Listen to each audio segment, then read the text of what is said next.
अस्सलाम वालेकुम स्टूडेंट्स, उम्मीद है कि आप लोग खैरियत से होंगे। जैसा कि आप लोग जानते हैं लास्ट क्लास में हम लोगों ने जो है प्रोडक्ट ऑफ वेक्टर्स की जो पहली टाइप थी स्केलर प्रोडक्ट वो हमने कंप्लीट कर ली थी। उसकी प्रॉपर्टीज़ और उसके दोनों लॉज की वेरिफिकेशन भी हमने कर ली थी। And now we are going to start the second type of product of two vectors, that is vector product. इसमें भी हम सेम वैसे ही काम करेंगे जिसमें हमने स्केलर प्रोडक्ट में जैसे हमने स्केलर प्रोडक्ट में किया था। ठीक है, डेफिनेशन, उसकी फिर एग्जाम्पल, एक्सप्लेनेशन, उसके बाद फिर हमने उसकी प्रॉपर्टीज़ की थी और उसके बाद फिर लॉस किए थे। तो सेम सिनेरियो यहाँ भी अप्लाई होगा, लेकिन आज की क्लास में इंशाल्लाह हम इसकी डेफिनेशन तो कर लेंगे, डेफिनेशन, एग्जांपल्स, एक्सप्लेनेशन, और पूरी मेरी कोशिश होगी कि मैं वो प्रॉपर्टीज़ भी आज की क्लास में निपटा दूँ। ठीक है बेटा, तो स्टार्ट करते हैं बेटा। हमारा आज का टॉपिक जो है वो है वेक्टर प्रोडक्ट का, कि वेक्टर प्रोडक्ट जो है क्या होता है। सही है, तो आइए बेटा हेडिंग डालते हैं। First of all vector product, और वेक्टर प्रोडक्ट को आप इसके अलावा जो है मैंने बताया था लास्ट टाइम भी, क्या कहते हैं, क्रॉस प्रोडक्ट भी कहते हैं, और क्रॉस प्रोडक्ट। ठीक है बेटा, तो ये आप हेडिंग डालने के बाद इसकी डेफिनेशन लिखेंगे। सबसे पहले हम लोग जैसे लास्ट टाइम किया था कि it can be defined as, तो आज भी बेटा ऐसे ही काम होगा कि it can be defined as.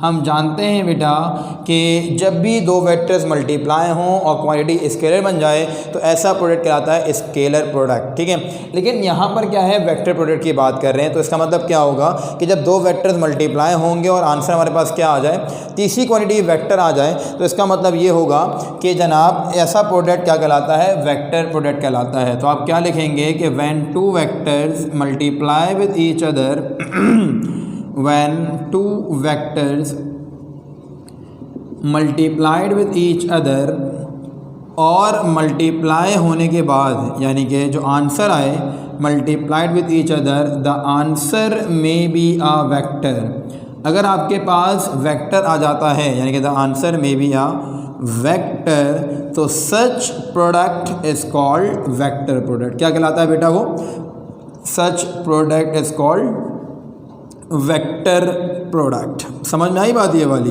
अब बच्चे सवाल ये पूछते हैं कि सर ये बताइए कि हम वेक्टर प्रोडक्ट को स्केलर प्रोडक्ट क्यों कहते हैं। ठीक है, ये तो बन गई इसकी एक्चुअल डेफिनेशन, राइट बच्चों।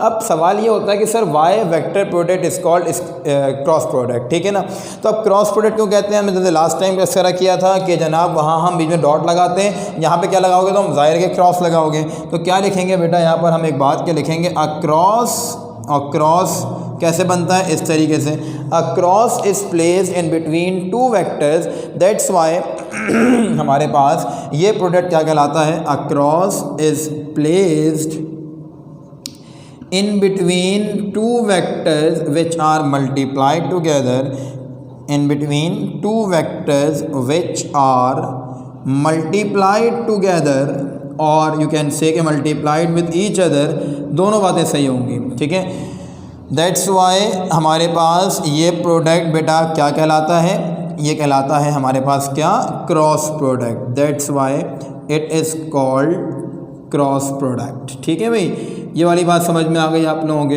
कुछ एग्जांपल्स देख लेते हैं इसकी, क्या लिखा मैंने। एग्जांपल जैसे एक बार रिव्यू कर लें कि दो वेक्टर्स जब भी मल्टीप्लाई होंगे दूसरे के साथ, तो आंसर अगर वेक्टर आ जाए तो ऐसा प्रोडक्ट क्या कहलाता है बेटा, वेक्टर प्रोडक्ट कहलाता है, राइट बच्चों।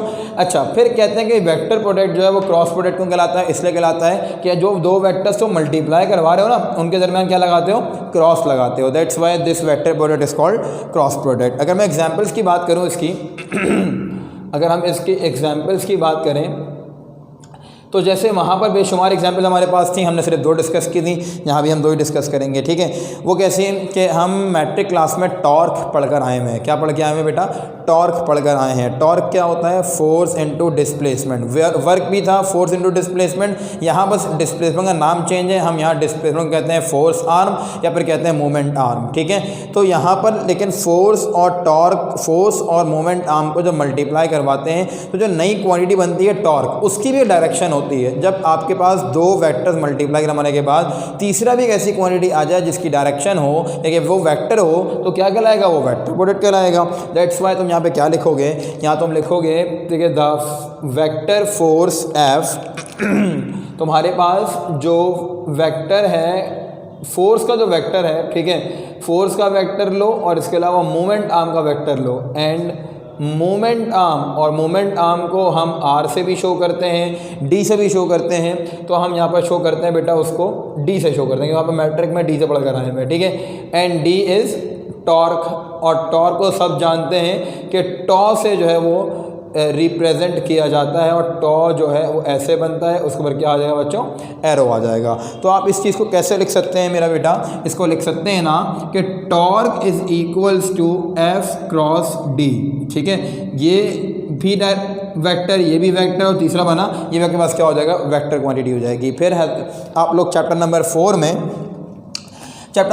में पढ़कर आए हैं, क्या पढ़कर आए हैं चैप्टर नंबर 4 में आप बेटा, कि चैप्टर नंबर 4 में पढ़कर आए हैं कि v equal to r omega, यानी कि linear velocity is equals to radial displacement multiply by angular velocity, ठीक है। तो ये दो आप पढ़कर आए हुए हैं फर्स्ट ईयर में चीज़ें। क्या पढ़कर आए थे कि द लीनियर वेलोसिटी यानी कि v, लीनियर वेलोसिटी की बात करूं, और मैं बात करूं किस चीज़ की, रेडियल डिस्प्लेसमेंट की, एंड वेक्टर रेडियस ही बोल सकते हैं आप इसको, तो वेक्टर रेडियस ही बोल लेते हैं, ठीक है। The linear velocity and vector radius r किसके बराबर होता है, मैंने आप लोगों को पूरी डेरिवेशन करवाई थी चैप्टर नंबर 4 के अंदर।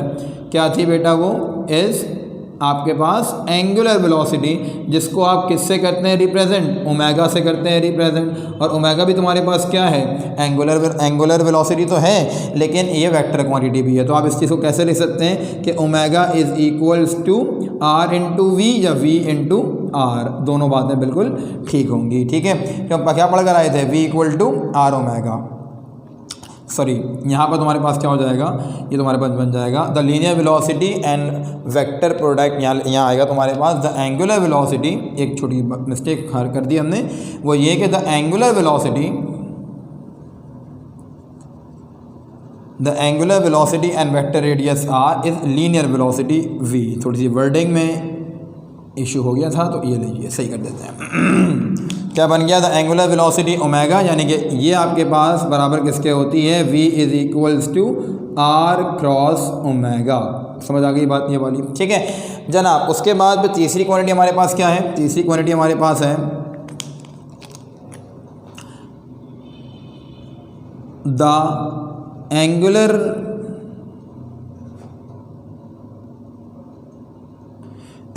एक्सेलरेशन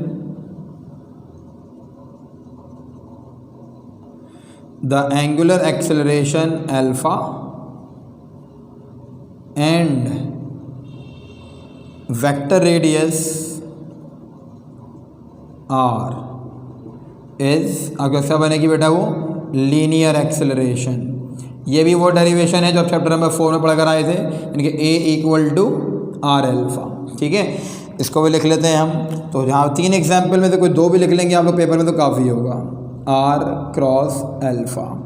ये कॉपी कीजिए बेटा, फिर इसके बाद हम नेक्स्ट काम करते हैं, यानी कि इसको स्क्रीनशॉट लीजिए इसका, तो फिर हम नेक्स्ट काम करते हैं बेटा।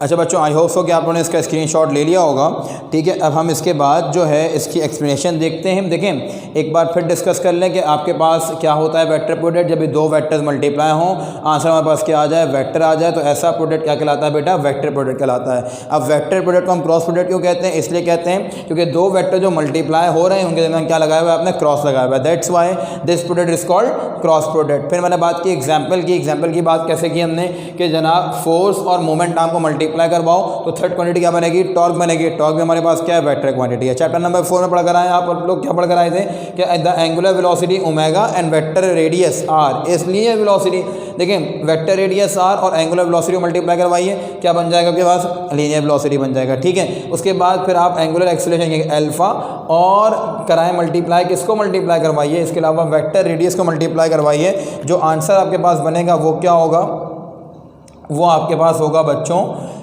लीनियर एक्सेलरेशन यानी कि ए। तो ये भी एक वेक्टर, ये भी वेक्टर, ये भी वेक्टर, तीनों आपके पास क्या है यहाँ पे वेक्टर हैं। 2 वेक्टर मल्टीप्लाई करवाने की वजह से जो तीसरा हमारा आंसर आ रहा है वो भी क्या आ रहा है, वेक्टर आ रहा है। दैट्स वाई बेस्ट एग्जांपल थी किस चीज़ की, वेक्टर प्रोडक्ट की, ठीक है। तो इसी वजह से मैंने दोबारा ये आपको बता दिया सब कुछ कि कोई अगर प्रॉब्लम हुई हो लास्ट टाइम एक्सप्लेनेशन में तो आपको बिल्कुल क्लियर हो जाए, ठीक है। अच्छा इसके बाद हम क्या करेंगे इसकी एक्सप्लेनेशन, तो मैं इसको जो है वो इरेज कर रहा हूँ, आप लोग स्क्रीनशॉट तो ऑलरेडी ले चुके हैं इस चीज़ का, ठीक है। देखिए अब इसकी एक्सप्लेनेशन कैसे होगी।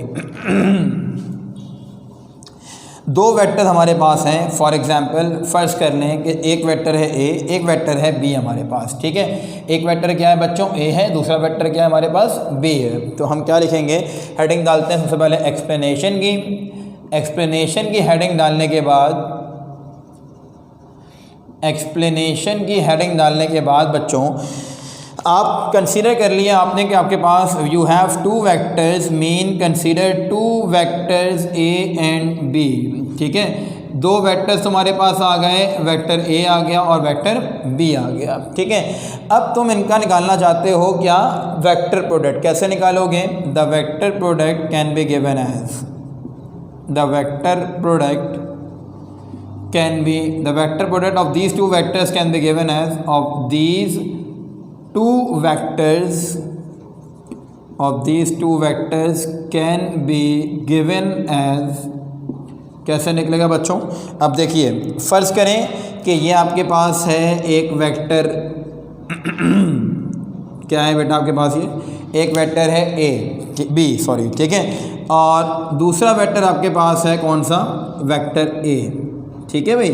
अब तीसरा वेक्टर कैसे निकालोगे, ज़रा इस चीज़ को सीखो, ठीक है। इसको थोड़ा सा मैं और नीचे बना देता हूँ ताकि और क्लियर हो जाए आप लोगों को, क्योंकि ऊपर एक वेक्टर बनेगा एक और नया, ठीक है। देखो कहने का मकसद कुछ यूँ है कि ये तुम्हारे पास आ गया वेक्टर बी, ठीक है भाई, और जो दूसरा वेक्टर एक और है वो आ गया तुम्हारे पास वेक्टर ए, ठीक है। The angle between them is theta, इसके दरमियान जो एंगल है वो क्या है, थीटा है। अब तीसरे वेक्टर की डायरेक्शन कैसे निकालोगे, ये रहा राइट हैंड रूल से, ये रहा तुम्हारे पास पहला वेक्टर, ठीक है।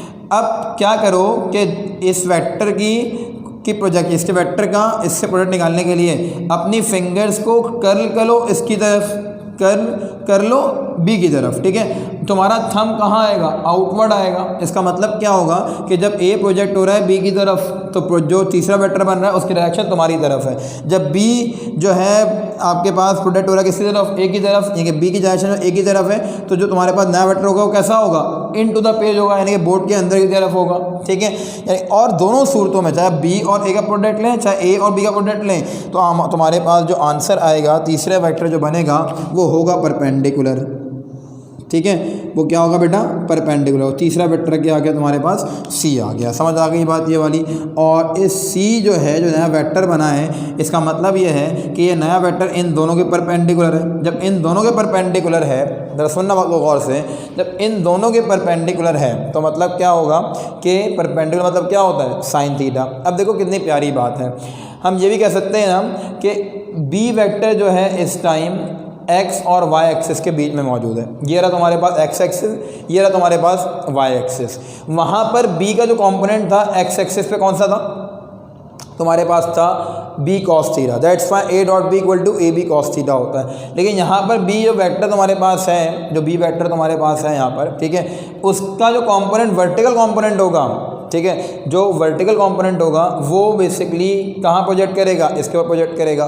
दैट्स वाई हमारे पास फॉर्मूला क्या बन गया, ए क्रॉस बी का फॉर्मूला हमारे पास होता है बच्चों, A cross B is equals to A B sine theta.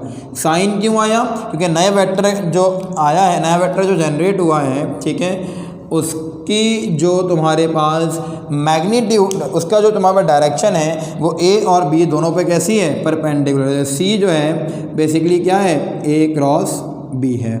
That's why हमारे पास ए क्रॉस बी का फॉर्मूला क्या होता है बच्चों, ए बी साइन थीटा होता है। और उसमें क्या होता है, डॉट प्रोडक्ट में A dot B equal to A B cos theta. तो याद रखिएगा इस चीज़ को, A cross B equal to A B sine theta and A dot B equal to A B cos theta, ठीक है। यहाँ पर एक्सप्लेनेशन भी खत्म हो गई इसकी। उसके बाद हम इसके करेंगे प्रॉपर्टीज़। प्रॉपर्टीज़ भी बिल्कुल वैसे ही हैं जैसी उसकी थी आपके पास डॉट प्रोडक्ट की थी बेटा। तो आइए प्रॉपर्टीज़ स्टार्ट लेते हैं। वही 6-7 प्रॉपर्टीज़ हैं जैसे इसकी थी, तो इसकी भी वैसी प्रॉपर्टीज़ हैं हमारे पास। तो हेडिंग डाल लेते हैं आप किसकी बेटा, प्रॉपर्टीज़ ऑफ वेक्टर प्रोडक्ट की।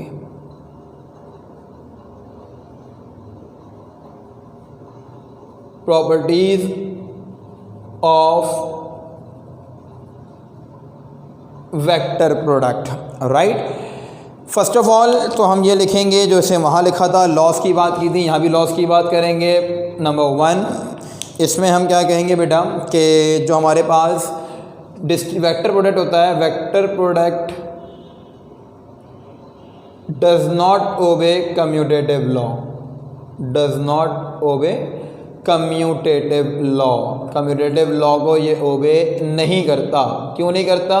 क्योंकि अगर आप इसकी अरेंजमेंट आउट करेंगे तो वेक्टर्स हैं, जब वेक्टर्स हैं तो इनकी डायरेक्शन चेंज हो जाएगी, डायरेक्शन चेंज हो जाएगी तो इसलिए क्या कर नहीं करता, ओबे नहीं करता। इसका मतलब हम इसको ऐसे लिख सकते हैं ना कि A cross B is not equals to B cross A, और you can say that A cross B is equals to minus B cross A. Position change करोगे डायरेक्शन चेंज हो जाएगी, ठीक है। क्यों? अभी सीख कर आए हो, पोजीशन चेंज करोगे डायरेक्शन चेंज हो जाएगी। यानी कि बी अगर मैं या आगे ये कर लें, बी को लिया ए की तरफ तो डायरेक्शन कैसी हो जाएगी तुम्हारे पास, डायरेक्शन तुम्हारे पास हो जाएगी इनवर्ड, ठीक है। अगर ए को बी कर रहे हो तो डायरेक्शन कैसी है, आउटवर्ड। अगर तुम अरेंजमेंट चेंज करते हो तो इसका मतलब क्या हो रहा है कि डायरेक्शन चेंज हो रही है नए आने वाले वेक्टर की, तो तुम्हारे पास ये ओबे नहीं करता कम्यूटेटिव लॉ, डिस्ट्रीब्यूटिव करता है ओबे, ठीक है। तो यहाँ क्या लिखोगे तुम, vector product obeys distributive law, लेकिन हमारे सिलेबस में डिस्ट्रीब्यूटिव लॉ शामिल नहीं है, तो दैट्स वाई हमें लिखने की भी ज़रूरत नहीं है, ठीक है। या चलो लिख लेते हैं ताकि तुम लोग पता तो हो at least. Vector product obeys distributive law, क्योंकि डिस्ट्रीब्यूटिव लॉ में अरेंजमेंट का चक्कर नहीं है तो दैट्स वाई ये ओबे करता है, लेकिन तुम्हारे सिलेबस में शामिल ही नहीं, बुक में नहीं है तुम्हारी बेटा, ये सही है, इंटर की बुक में नहीं है। तो जब नहीं है तो हम पढ़ेंगे भी नहीं, सिर्फ लिख लेते हैं कि ये किस तरीके से लिखा जाएगा। बस वहाँ पर क्या था, वहाँ पर हमारे पास डॉट था, यहाँ पर क्रॉस है, बाकी सब वैसा ही है, ठीक है। तीसरी प्रॉपर्टी की मैं बेटा बात करूँ तो यहाँ पर क्या होगा कि if two vector are parallel to each other और the angle between them is 0 degree, तो आपके पास जो वेक्टर प्रोडक्ट होता है वो कैसा होता है, मिनिमम होता है। यानी कि इफ़ टू वेक्टर्स, क्या लिखेंगे हम, if two vectors, if two vectors are parallel to each other, ऐसे कर लेते हैं if two vectors A and B ना, ताकि पता हो ये वेक्टर्स हैं कौन से। If two vectors A and B are parallel to each other, parallel to each other बोलें बच्चों, या बोलें और the angle between them is, और the angle between them is 0 degree, 0 degree बोलें, ठीक है। तो आपके पास जो आंसर आएगा वो इस तरीके से कुछ आएगा कि बेटा ये तुम्हारे पास हो गया वेक्टर बी, ये क्या हो गया वेक्टर बी, और एक और जो वेक्टर है वो तुम्हारे पास क्या हो गया, वेक्टर ए, ठीक है। फॉर्मूला तुम्हारे पास क्या है, A cross B is equals to A B sine theta, ठीक है। थीटा कितना है, 0 डिग्री, और साइन 0 क्या होता है बेटा, 0, तो क्या बन जाएगा, A cross B is equals to A B into 0। With any number multiply with 0 the whole answer will be 0। It's mean कि whenever two vectors are parallel to each other their cross product will be minimum, और you can see that के 0, ठीक है भाई। अच्छा जी, आगे चलते हैं अब अपनी चौथी प्रॉपर्टी के ऊपर। चौथी प्रॉपर्टी क्या कह रही है कि अगर दो vectors perpendicular to each other हों, ठीक है ना। फॉर एग्जांपल हम लिखें इस चीज़ को, if two vectors A and B, if two vectors A and B are perpendicular to each other, कैसे हों बेटा, परपेंडिकुलर हों।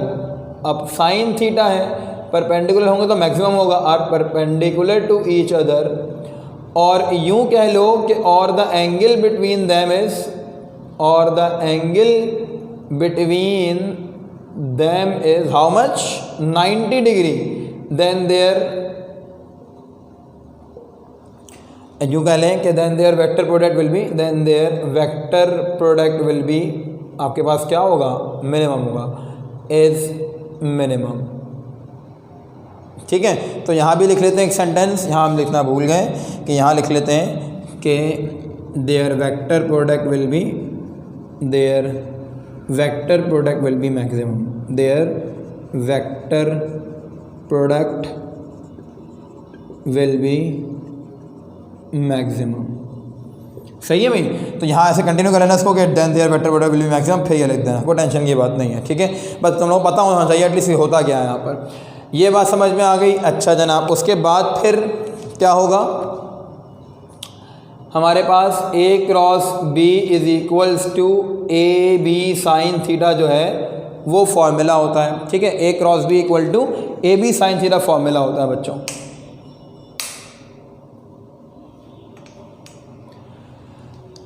ये बात समझ में आ गया कि A cross B equal to A B sine theta हमारे पास फॉर्मूला होता है। फिर उसके बाद क्या होगा कि जनाब दो वेक्टर हैं परपेंडिकुलर टू ईच अदर हैं। कैसे हैं? परपेंडिकुलर टू ईच अदर हैं, यानी कि ए वेक्टर तुम्हारे पास क्या आ गया, वेक्टर A आ गया, ठीक है, और दूसरा तुम्हारे पास क्या है, वेक्टर B है।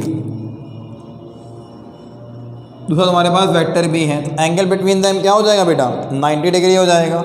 जब 90 डिग्री हो जाएगा तो तुम इसको लिख सकते हो ना इस तरीके से कि थीटा इक्वल टू 90 डिग्री और साइन 90 इक्वल टू 1। तो क्या बन गया formula, A cross B is equals to A B into 1। और यू कैन से दैट कि A cross B is equals to A B. Maximum हो गया आपके पास वेक्टर प्रोडक्ट, ठीक है भाई। कैसा हो गया, मैक्सिमम वेक्टर प्रोडक्ट हो गया आपके पास A cross B equal to A B whenever the two vectors are perpendicular to each other. समझ आई बात ये वाली आप लोगों के, ठीक है। अच्छा जनाब, इसके बाद पांचवी प्रॉपर्टी हमारे पास, पांचवी प्रॉपर्टी क्या होगी, पांचवी प्रॉपर्टी हमारे पास होगी बच्चों, ये कॉपी कीजिए आप लोग, फिर करते हैं पांचवी प्रॉपर्टी।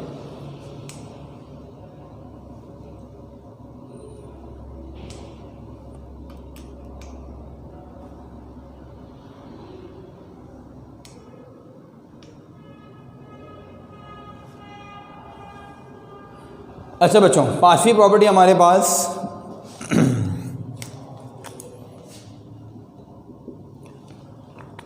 देखें, जब आपके पास दो वेक्टर्स हों f,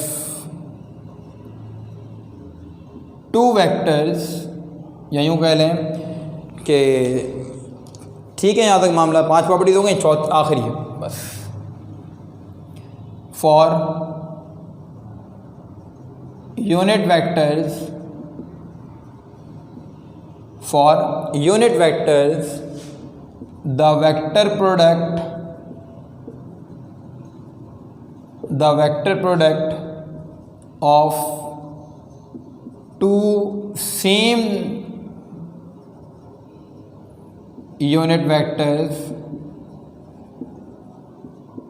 is, same unit vectors होंगे तो क्या होना चाहिए तुम्हारे पास, I cross I equal to, जाहिर है 0 is 0, while for different unit vectors the answer will be a third unit vector, the answer will be a third unit vector. मतलब क्या बात, मतलब हुआ इस बात का, मतलब ये हुआ इस बात का कि तुम्हारे पास अगर I cross I is equal to J cross J is equal to K cross K हैं, ठीक है, तो आंसर क्या आएगा, 0 आएगा। क्यों 0 आएगा आंसर तुम्हारे पास, इसलिए 0 आएगा आंसर तुम्हारे पास बच्चों कि तुम जानते हो कि ये तुम्हारे पास क्या है, I है, ये तुम्हारे पास क्या है, J है, ये तुम्हारे पास क्या है, K है, I J और K, ठीक है। अब दो सेम है ना, तो ये वाली प्रॉपर्टी अप्लाई कर दो, जब दो सेम है तो एंगल क्या होगा, 0, साइन 0 क्या होता है, 0, इसलिए 0 आएगा, ठीक है। और अगर यही देखो ये परपेंडिकुलर है, तुम जानते हो जब भी दो वेक्टर मल्टीप्लाई होता है तीसरा वेक्टर बनता है वेक्टर प्रोडक्ट के अंदर, तो I और J मल्टीप्लाई हुआ K बनेगा, K और J मल्टीप्लाई हुआ I बनेगा, ठीक है, K और I मल्टीप्लाई हुए J बनेगा, क्योंकि तीनों क्या है आपस में, परपेंडिकुलर हैं। दैट्स वाई तुम यहाँ ये कह सकते हो कि I, ये सब तो 0 के बराबर हो जाएगा, ये क्या होगा, I cross J is equal to K, ठीक है, उसके बाद J cross K is equals to I, और देन उसके बाद K cross I is equals to J के बराबर, ये रिज़ल्ट होते हैं, ठीक है। तो 5 रिज़ल्ट काफ़ी हैं हमारे पास, 5 रिज़ल्ट बिल्कुल ठीक है। इसके अलावा एक ये भी कह सकते थे हम कि जनाब आपके पास अगर दो सेम वेक्टर्स हैं, ठीक है, जैसे वहाँ हमने किया था A क्रॉस A अगर होता तो यहाँ पर क्या आता, A स्क्वायर आ जाता, तो मैंने ये इसीलिए नहीं किया क्योंकि मुझे पता है कि जब पैरेलल वेक्टर्स होंगे तो एंगल क्या होगा, ज़ीरो होगा। साइन ज़ीरो क्या होता है, ज़ीरो होता है। ये 5 प्रॉपर्टीज़ काम की थी। इसके अलावा 2 और बढ़ा सकते हैं हम, 7 पूरी कर सकते हैं, मसले की बात कोई नहीं है, लेकिन उसमें फ़ायदा कोई नहीं है। क्यों फ़ायदा नहीं है, इसलिए नहीं है, एक तो मैंने बता दी कि इफ़ 2 वेक्टर्स, अगर 2 तुम्हारे पास सेम वेक्टर्स हों, ठीक है, यहाँ क्या आ जाएगा, a इंटू ए आ जाएगा। सेम वेक्टर्स, डायरेक्शन भी सेम, मैग्नीट्यूड भी सेम, तो जब डायरेक्शन सेम इसका मतलब पैरेलल टू ईच अदर, तो साइन ज़ीरो क्या होगा, ज़ीरो। ए स्क्वायर इंटू ज़ीरो, ज़ीरो बन जाएगा। फ़ायदा कोई नहीं है, ठीक है। छठी प्रॉपर्टी लिख सकते होंगे। 7वीं क्या लिख सकते हो कि 7वीं में तुम ये लिख सकते हो कि अगर तुम्हारे पास ये हो जाए anti parallel to each other, opposite to each other, 180 हो जाए, तो साइन 180 तुम्हारे पास क्या होगा, यहाँ पर साइन 180 तुम्हारे पास ज़ीरो होता है। जब साइन 0 0 90 पे 1 है तो 180 पे क्या होगा, ज़ीरो, तब भी आंसर क्या आएगा, ज़ीरो आएगा। तो दोनों प्रॉपर्टीज़ मैंने इसमें लिखी ही नहीं है, ठीक है बेटा। तो आज की क्लास हमारी यहाँ तक है। इंशाल्लाह नेक्स्ट क्लास में हम इस चैप्टर की थ्योरी ख़त्म कर लेंगे, ठीक है। जो चीज़ें आप लोगों के समझ में ना आई हों अब तक चैप्टर 2 के अंदर, मुझसे काइंडली आप लोग ज़रूर पूछिएगा, ठीक है। अपने डाउट्स को अपने दिल में मत रखिएगा, बिल्कुल पूछ लीजिएगा, ठीक है बच्चों। अपना ख्याल रखिएगा। अल्लाह हाफ़िज़।